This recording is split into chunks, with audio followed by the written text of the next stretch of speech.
यार मार्वल की मूवीज की बात ही कुछ और होती है, और स्पेशली आयरन मैन और उसका आर्क रिएक्टर। वैसे तो ऐसा कोई भी नहीं होगा जो कि मार्वल का फैन ना हो, पर अगर फिर भी आपको नहीं पता तो मैं उसी आर्क रिएक्टर की बात कर रहा हूँ जो कि आयरन मैन की छाती पे बत्ती जैसा दिखता है। तो यार आज मैं आपको उसी आर्क रिएक्टर के पीछे की साइंस के बारे में बताने वाला हूँ कि ये आर्क रिएक्टर कैसे वर्क करता है और क्या ये रियल लाइफ में पॉसिबल है या नहीं। तो जुड़े रहिए वीडियो के एंड तक, क्योंकि आज मैं इन्हीं दो सबसे बड़े क्वेश्चंस का आंसर देने वाला हूँ। तो फ्रेंड्स शुरू करते हैं।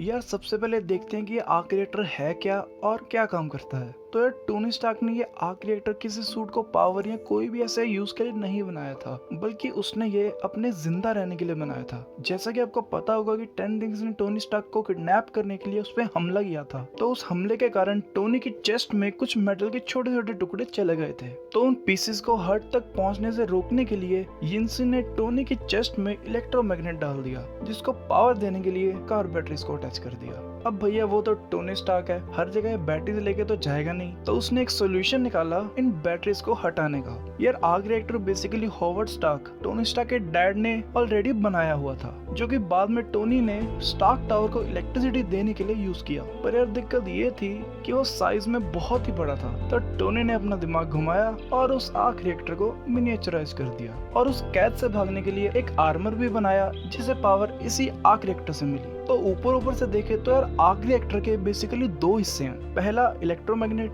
और दूसरा पावर सोर्स। तो यार इन्हीं दो को मिलाकर बना पहला arc reactor. But real life में अगर ये बना तो सबसे बड़ी दिक्कत हीट ही होगी, जिसकी बात मूवी में कहीं नहीं है। यार अगर आपको याद हो तो पैलेडियम से टोनी स्टार्क के हार्ट में टॉक्सिक लेवल बढ़ने लगा था, और मूवी में ये भी दिखाया था कि आर्क रिएक्टर से धुआं भी निकल रहा था। मे बी ये हीट की वजह से हो रहा हो कि पैलेडियम मेल्ट होकर हार्ट में टॉक्सिक लेवल्स बढ़ा रहा होगा। जो भी था, मतलब उसे टोनी ने नया एलिमेंट बना के ठीक कर दिया। बट आयरन मैन 3 के बाद इस आर्क रिएक्टर का डिजाइन बदल गया, क्योंकि टोनी ने सर्जरी करवा के उन पीसेस को निकलवा दिया था। तो ऑब्वियसली अब उसे आर्क रिएक्टर अपनी चेस्ट पे हर टाइम लगाए रखने की कोई जरूरत नहीं थी। तो इलेक्ट्रोमैग्नेट का काम तो खत्म हो गया था, अब बचा सिर्फ पावर सोर्स, जो कि जरूरी था टोनी के आर्मर्स को पावर देने के लिए। तो अब आर्क रिएक्टर डायरेक्टली टोनी के आर्मर्स पे ही होने लग गया, क्योंकि अब आर्क रिएक्टर एक एफिशिएंट पावर सोर्स था। और उसके बाद हमने इन्फिनिटी वॉर में देखा कि नैनोटेक की मदद से टोनी भैया ने आर्मर्स के पावर सोर्स में ही पूरा आर्मर स्टोर कर दिया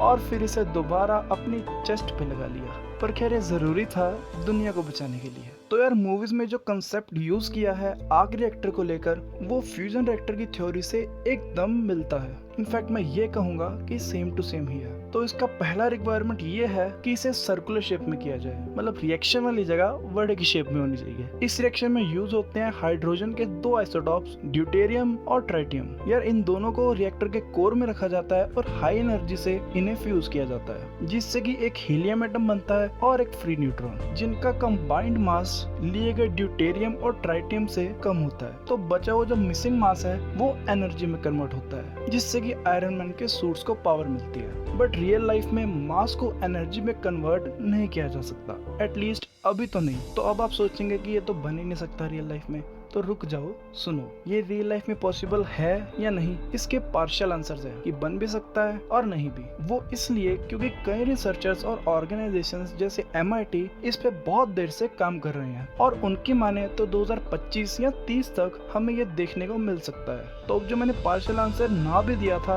वो इसलिए क्योंकि फ्यूजन रिएक्शन में बहुत हीट जनरेट होगा, तो उसे कंपनसेट करने के लिए बहुत अच्छा और बड़ा कूलिंग सिस्टम यूज करना होगा, जो अपने आप में ही काफी जगह ले लेगा। तो अगर इस रिएक्टर को एक छोटी कटोरी जितना, मतलब जिस साइज का रिएक्टर टोनी स्टार्क ने बनाया था, अगर उतना हमें बनाना है, तो ऑब्वियसली इसमें कूलिंग सिस्टम की तो कोई जगह नहीं होगी। तो ये इतनी हीट जनरेट करेगा कि चेस्ट के पास तो छोड़ो, हम इसके आसपास भी नहीं जा सकेंगे। Honestly, it's impossible. Tony Stark was able to build this in a cave with a box of scraps.